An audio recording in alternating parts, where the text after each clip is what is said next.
Selamat pagi semua. Pagi. Oke, sebelum kita masuk ke kegiatan kita, boleh saling bersapa dulu kepada teman-teman yang lain. Halo kelasnya, halo Lydia. Oke, baik, terima kasih. Saya perlu memperkenalkan diri saya. Jadi perkenalkan, nama saya Mariani Tamba dari Prodi Bimbingan dan Konseling Fakultas Ilmu Pendidikan Universitas Negeri Medan. Nah, saya mengucapkan selamat datang kepada teman-teman semua. Terima kasih sudah menyempatkan waktunya untuk hadir dalam layanan BKP kita atau bimbingan kelompok kita pada hari ini. Nah, sebelum kita masuk ke kegiatan kita, ada baiknya kita berdoa. Kita berdoa menurut agama dan kepercayaan kita masing-masing. Berdoa dimulai.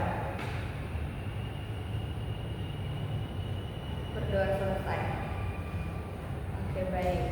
Kegiatan yang akan kita lakukan hari ini adalah BKP atau bimbingan kelompok. Adapun pengertian dari BKP itu adalah BKP ini adalah salah satu layanan dari bimbingan konseling, di mana di sini kita akan membahas masalah-masalah yang umum terjadi dengan memanfaatkan dinamika kelompok seperti kita saat ini.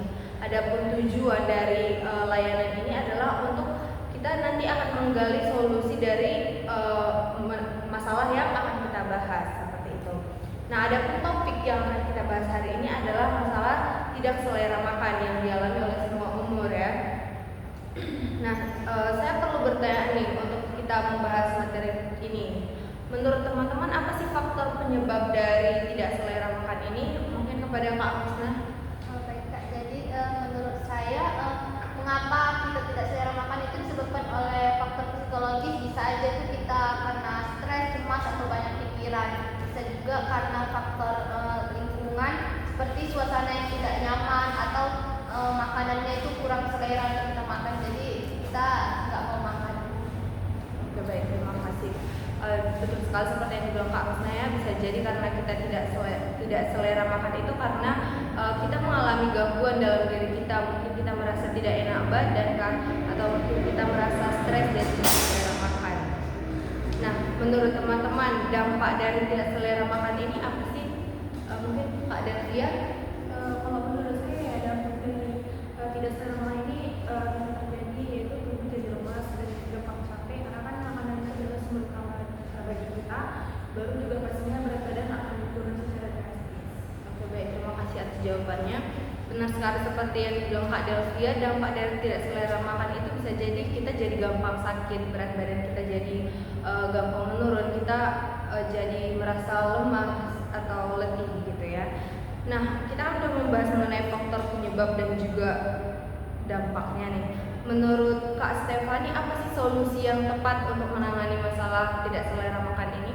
Menurut saya solusi yang tepat untuk mengatasi masalah tersebut yaitu kita pertama melihat makanan menunya. Kita pastikan makanan itu makanan yang sangat bergizi, yang tidak sembarangan. Kan pada umumnya kan banyak makanan yang saji.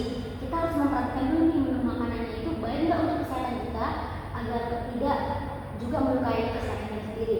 Nah, yang kedua itu pastikan pastikan kita perlu juga konsultasi dari dokter. Karena apa kita tidak selera makan, apakah perlu nih vitamin agar untuk mendorong selera makan itu bisa ada gitu. Jadi kita juga perlu konsultasi dulu dari dokter, dan kita juga perlu melakukan aktivitas olahraga yang ringan agar bisa membuat badan capek, jadi nafsu makan itu meningkat. Oke, baik, terima kasih atas pendapat Kak Stefani, betul sekali. Kita kalau misalnya udah lama mengalami tidak selera makan ini, kita bisa konsultasi kepada dokter. Kita juga bisa dengan berolahraga ringan agar tubuh kita itu merasa capek, jadi membutuhkan makanan seperti itu ya. Nah, kita kan udah membahas nih solusi untuk menangani masalah tersebut. Kira-kira teman-teman ada komitmen nggak untuk kedepannya supaya semakin berselera untuk makan? Mungkin bisa satu persatu nanti, mulai dari Kak Musna. Jadi komitmen yang saya dapat dari kita membahas masalah ini, saya sepakat untuk menjaga pola makan yang teratur, memperhatikan gizi, dan saling mengingatkan teman-teman agar tidak membiarkan rasa malas makan yang berlarut-larut. Oke, baik. Kalau Kak Devia? Kalau komitmen dari diri saya sendiri, saya akan lebih jujur lagi untuk kedepannya kepada diri sendiri, akan mencari teman cerita agar tidak merasa stres sehingga mengganggu selera makan saya. Coba kalau menurut Kak Stefani nih? Kalau misalnya saya lebih terdahulu untuk percaya kepada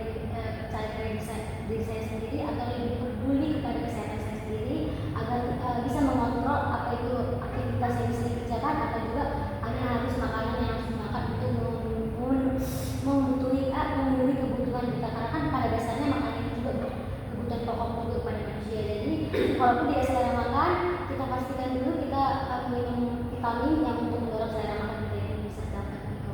Oke, baik, terima kasih. Saya harap semua kita yang ada di sini teman-teman bisa menerapkan ya komitmennya, tidak lagi menunda-nunda makan dan juga pokoknya harus makan lah dengan teratur agar tubuh kita juga sehat seperti itu. Nah, kita kan sudah sampai tadi di solusi, sudah sampai di komitmen, teman-teman sudah memberikan komitmen. Kita perlu menyimpulkan kegiatan kita hari ini dengan melakukan BMB 3. Saya minta Kak Delvia untuk melakukan BMB 3, Kak. Dari pertemuan kita hari ini, saya jadi merasa bahwasannya makan itu sangat penting bagi diri kita. Jadi yang akan saya lakukan ke depannya adalah saya akan teratur makan 3 kali sehari, walaupun sekali makan hanya 2 suap atau 3 suap, karena saya bertanggung jawab atas kesehatan diri saya sendiri, maupun itu fisik ataupun mental saya. Itu aja, Kak. Terima kasih kepada Kak Delvia yang sudah melakukan BMB 3. Nah, tidak terasa kita sudah sampai di kegiatan akhir kita. Jadi saya perlu mendengarkan nih pesan-pesan yang teman-teman dapat setelah melakukan layanan bimbingan kelompok ini. Mungkin untuk menyampaikan pesan-pesan, saya persilakan untuk Kak Stefani. Kalau pesan saya kepada orang-orang yang tidak selera makan, itu kalian lebih produktif lagi untuk menjaga kesehatan kalian. Karena kalau kalian tidak selera makan, itu pasti juga menimbulkan rasa penyakit yang ada di dalam diri kalian. Nah, jadi terutama sayangi dulu diri kalian sendiri, terus sebelum kalian menyayangi orang lain gitu.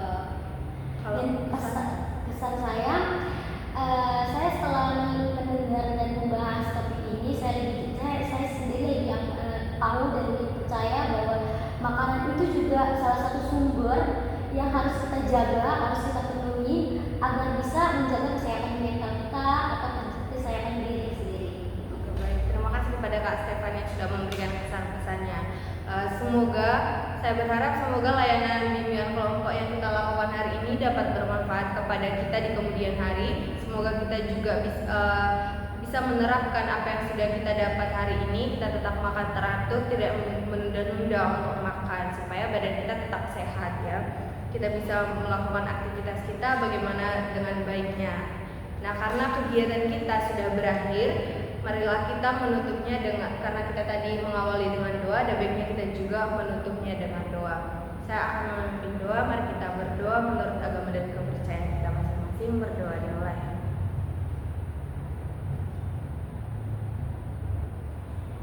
Berdoa selesai. Saya mengucapkan terima kasih banyak kepada teman-teman semua yang sudah mengikuti layanan bimbingan kelompok kita pada hari ini. Semoga nanti kita juga bisa melakukan